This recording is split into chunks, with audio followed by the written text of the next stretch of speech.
మాతృదేవోభవ పితృదేవోభవ ఆచార్య దేవోభవ.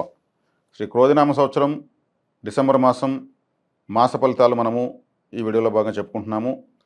ఇప్పుడు ఈ వీడియోలో మనము వృషభ రాశి వారికి డిసెంబర్ మాసం ఎలాంటి ఫలితాలు ఉన్నాయో మనం మాట్లాడుకుంటున్నాం. ఈ వృషభ రాశి వారికి ఈ మాసం కాస్త జాగ్రత్తగా ఆచితూచి వెళ్ళవలసినటువంటి సమయం ఉందని మాత్రం ఖచ్చితంగా చెప్పవచ్చు. ఎందుకంటే జన్మస్థానంలో గురువు మీకు అష్టమాధిపతి జన్మంలో ఉండడం మంచిది కాదు.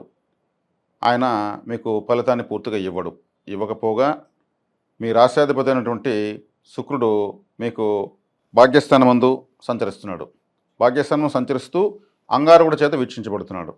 అంగారకుడు మీకు మీ తృతీయ స్థానంలో నీచపడి మీ రాశ్యాధిపతిని వీక్షిస్తున్నాడు. అలాగే మీ రాశికి భాగ్యాధిపతి దశమాధిపతి అయినటువంటి శని గ్రహాన్ని కూడా అంగారకుడు నీచపడి వీక్షిస్తున్నాడు. కాబట్టి వారి బలం కూడా మీకు పూర్తిగా లేదు.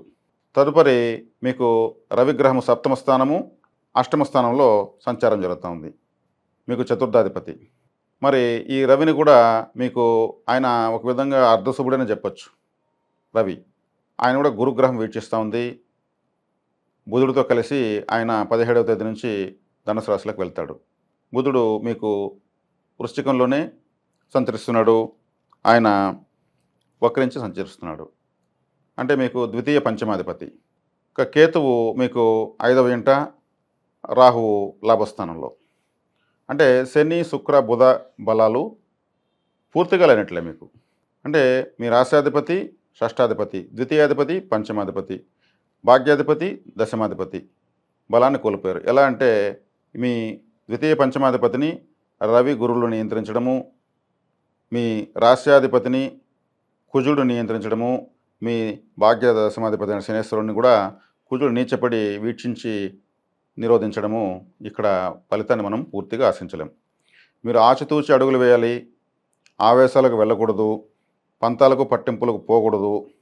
కాలం కానప్పుడు మౌనమే ఆయుధము. ఏది కనపడలేదు, ఏది వినపడలేదు అన్నట్లే ఉండాలి. త్వరలోనే ఇది తాత్కాలిక గ్రహ సంచారమే కాబట్టి త్వరలోనే అన్ని గ్రహాలు మార్పులు చెందుతాయి.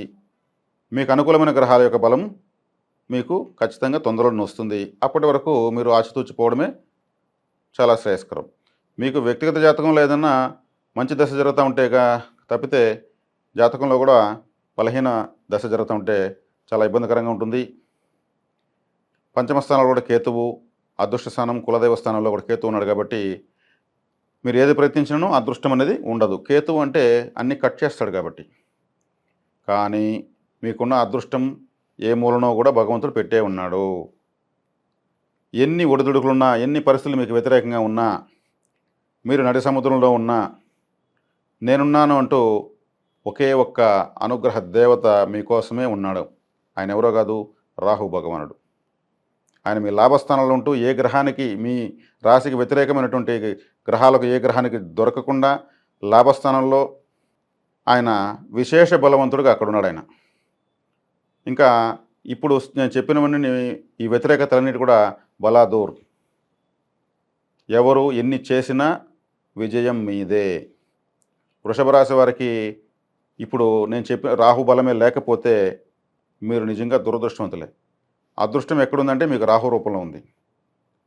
మీకు ఒక అమృత కలశంలాగా ఆయన లాభస్థానంలో కూర్చొని ఉన్నాడు.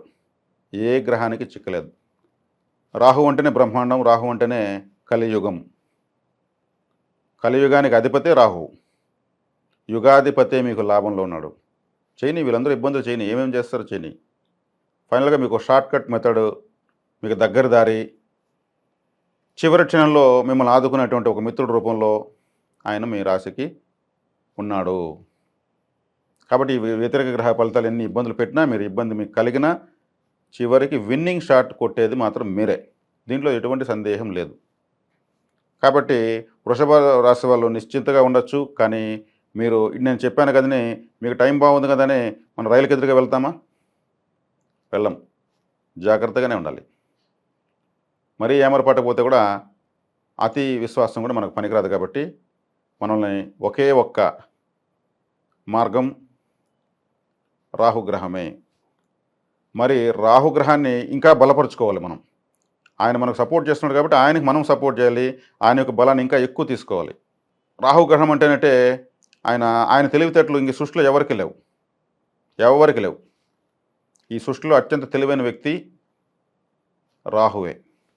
మహావిష్ణువునే ఏమార్చి ఆయన అమృతం తాగేశాడు. విష్ణుమాయను అతిక్రమించడం ఎవరి తరం కాదు. ఈ జగత్తులో, ఈ సృష్టిలో విష్ణుమాయను అధిగమించి అమృతాన్ని తాగి అమరుడైనటువంటి చిరంజీవి అయినటువంటి దేవత రాహు. ఆయన గ్రహాధిపత్యమే సాధించాడు అమృతాన్ని తీసుకొని. అటువంటి రాహు మీకు నిజంగా అమృత కలశంలాగా ఉన్నాడు. కాబట్టి రాహుని ఇంకా మనము ఆయన జయజయలు పలకాలి. మీరేం చేస్తారంటే దుర్గాదేవి ఆరాధన చక్కగా చేయండి. దుర్గా అంటేనే దుర్గతులను దూరం చేసేది. మీ గ్రామదేవతను గట్టిగా మీరు ఆరాధించండి. దుర్గాదేవి యొక్క అంశతోనే మీ గ్రామదేవతలు ఉంటారు. గ్రామదేవత ఎక్కడుంటే అక్కడ రాహు ఉంటాడు, దుర్గాదేవి ఎక్కడుంటే అక్కడ రాహు ఉంటాడు. మీరు నిమ్మ పండ్లు నైవేద్యంగా ఇచ్చి అమ్మవారికి అభిషేకంగా, అంటే అమ్మవారికి నిమ్మ పండు ఎలా అభిషేకం చేస్తారు? ఆమె శూలానికి ఒక 3 నిమ్మకాయలు గుచ్చి ఆ నిమ్మకాయలు గట్టిగా నలపండి. శూలమంతా కర్రలు, అది శూలాభిషేకం, అదే అమ్మవారి యొక్క అభిషేకం. ఇంకా మీరు ఆ అమ్మవారిని ఆరాధించారంటే రాహువు మిమ్మల్ని అడగకపోయినా కాపాడుతాడు. ఇప్పటికే కాపాడుతున్నాడు. ఆయనకి సెల్యూట్ చేయండి, కృతజ్ఞతలు తెలియజేయండి, మీ ప్రేమాభావాలను ఆయనకు చూపించండి. మీకు ఉన్నటువంటి వ్యతిరేక గ్రహస్థితి మొత్తం బలా దూరవుతుంది. ఇక మీరు భారీ పెట్టుబడులకు పోకండి, మధ్యలో మధ్యవర్తిత్వాలు ఉండొద్దండి, చెక్కుల్లో సంతకాలు పెట్టద్దండి, చెక్కులు ఎవరికి ఇవ్వద్దండి, ఇస్తే కూడా డేట్లు వేసి అమౌంట్ రాసి ఇవ్వండి, బాండ్లు ఎంటీ బాండ్స్ ఇవ్వద్దండి. ఇవన్నీ డాక్యుమెంట్స్ అంతా క్లియర్గా చూసుకోండి. ఎందుకంటే డాక్యుమెంట్స్ సంబంధించిన బుధుడు మీకు వక్రించి గురువు చేత బాధించబడుతున్నాడు. మీ రాశ్యాధిపతి అంగారుడి చేత బాధించబడుతున్నాడు. మీ భాగ్యాధిపతి అంగారుడి చేత బాధించబడుతున్నాడు. మీకు అదృష్ట స్థానంలో కేతు ఉన్నాడు. కాబట్టి మన వాళ్ళే కదా అని మీరు ఏదైనా నమ్మి చేస్తే మీ నమ్మకానికి వాళ్ళు మోసం చేస్తారు. కాబట్టి ఈ తెలివితేటలని మీకు రాహు ఇస్తాడు. చక్కగా మీరు ఈ మాసాన్ని రాహు బలం ఉందన్న ధైర్యంతో మీరు ముందడుగు వేయచ్చు. కాబట్టి వృషభ రాశి వాళ్ళు నిశ్చింతగా ఉండవచ్చు. తర్వాత మీకు జీవిత పర్యంతం ఈ వృషభ రాశి వాళ్ళు విశేషమైన ఫలితాలు పొందాలంటే, మాస ఫలితాలు మేము ఇప్పుడు చెప్పాము. జీవిత పర్యంతము వృషభ రాశి వాళ్ళు విశేషమైన ఫలితాన్ని పొందాలనుకుంటే మీ ధనస్థానమైనటువంటి మిథున రాశిని బలపరుచుకోవాలి. ఇది మీకు జీవిత పర్యంతం పరిహారం. డబ్బులు కావాలి కదా, మీకు తర్వాత రాసేది మిథున రాశి. కాబట్టి మీకు మిథున రాశిని బలపరుచుకోవాలి. ఇది మీకు తప్పనిసరి స్టార్ సింబల్. ఎందుకంటే మిథున రాశి అంటేనే అర్ధనారీశ్వరుడు, అక్కడ ఆరుద్ర నక్షత్రం ఉంటుంది, పరమశివుడు. ఒక భార్యాభర్త ఉన్నటువంటి సింబలే మిథున రాశి. మిథునము అంటే కలయిక. మీరు అర్ధనారీశ్వర తత్వాన్ని ఆరాధించాలి. పార్వతీ పరమేశ్వర శివాలయం మీద దర్శనం ఎక్కువ చేయాలి. అదేవిధంగా మీకు హిజ్రాలు ఉంటారు, మనకు హిజ్రాలు పోతుంటారు కదా, వాళ్లకు కనిపిస్తే పిలిచి డబ్బులు ఇవ్వండి. ఒక 10 రూపాయలు ఇవ్వండి, వాళ్ళ దగ్గర బ్లెస్సింగ్ తీసుకోండి. యాక్టివేట్ అయిపోతుంది, మీకు ఫైనాన్షియల్గా యాక్టివేట్ అయిపోతారు. ఈ హిజ్రాల్లో కూడా డూప్లికేట్ వచ్చారు. మగవాళ్ళే నీట్గా షేవింగ్ చేసుకొని పంజాబీ డ్రెస్సులు వేసుకొని కప్పుకొని వాళ్ళు డబ్బులు వసూలు చేస్తున్నారు. అది కొంచెం గమనించి ఇవ్వండి. నిజమైన హిజ్రాలకు ఇవ్వండి. వాళ్ళు అడిగితే కాదు, వాళ్ళు ఉంటే పిలిచి ఇవ్వండి. 10 మంది ఉంటారు, 10 రూపాయలకు 100 రూపాయలు ఇస్తారు అంతే. ఒక్కరికి 10 రూపాయలు ఇవ్వడానికి వాళ్ళని అసహ్యించుకుంటూ ఉంటారు. వాళ్ళు అర్ధనారీశ్వర తత్వాన్ని కలిగి ఉంటారు.